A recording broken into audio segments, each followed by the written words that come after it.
On the banks of the River Tana, Embu County in central Kenya, tomatoes thrive in the sun as howling water pumps and snaking pipes push water to irrigate small-scale farms that lie astride. Tabitha Wangoi is preparing her harvest for delivery to the market, and there's something unusual, she tells us. I was introduced to organic fertilizer and I started using it in 2017, and I immediately noticed a major difference, not only in yields, but also the tomatoes mature much faster than before. What normally happens with fertilizer, especially organic fertilizer, they are rich in humic acids, and these tend to hasten the growing period of the crop. And with that, not only the humic acid, it also has some liquid nitrogen, which again boosts crop growth. It is very much possible for the farmer to see such results, that the maturity came earlier than expected, so it's very much possible. The fertilizer that Tabitha is talking about is this one, Safi, manufactured in the rice fields of Mwea, 40 kilometers away from her farm, and which farmers in the region now hail as a boon. The area around here is dry almost all year, and so these farms along the river have been cultivated many years over, owing to their proximity to the water source that makes irrigation cheaper for these farmers.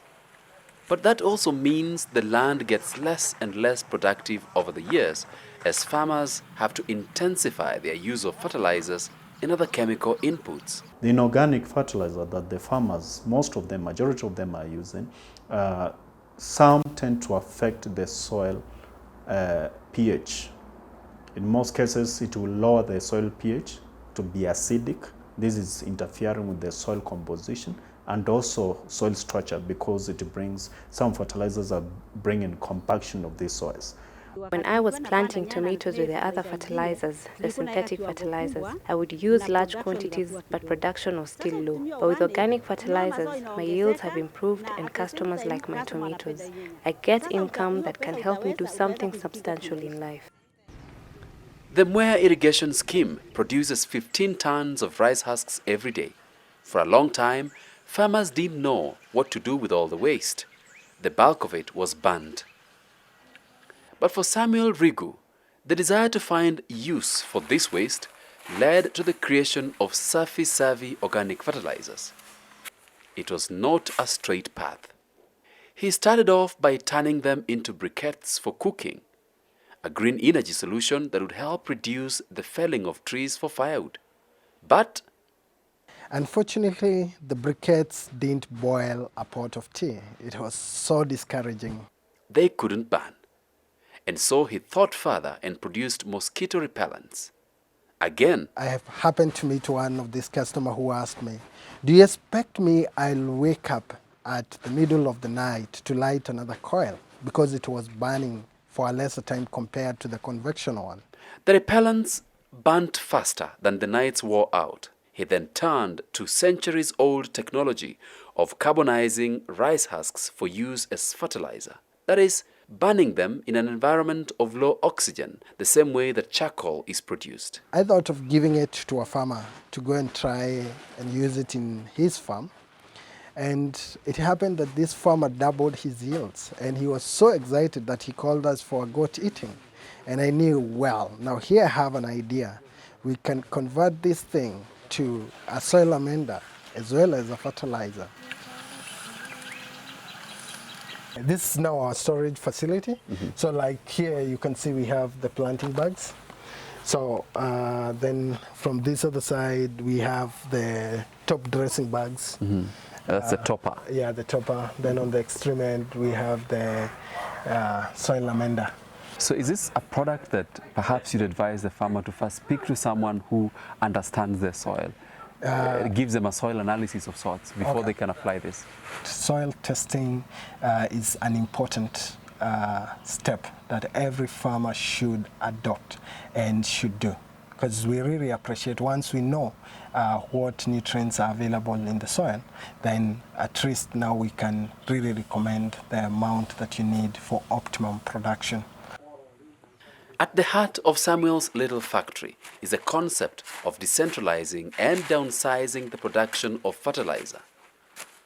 From a few mega industries in specific locations distributing fertilizer to the world, to numerous such cottage industries in every district where viable agricultural waste is generated. This, Samuel believes, will make fertilizers cheaper, more available to the farmers, and better targeted for the needs of the specific locations of their use. When these fertilizers are being produced, they produce a one-fit-all kind of a fertilizer. So it's one fertilizer, but you're told that it can work on all your soils. So what happens when the farmer gets the wrong fertilizer for their soil? The soil becomes completely degraded. So whatever we are trying to achieve with this decentralization is to produce soil-specific kind of fertilizer within a locality. At the Safi Organics factory yard, which would easily pass for another regular rural homestead until you look inside, carbonized rice husks are piling.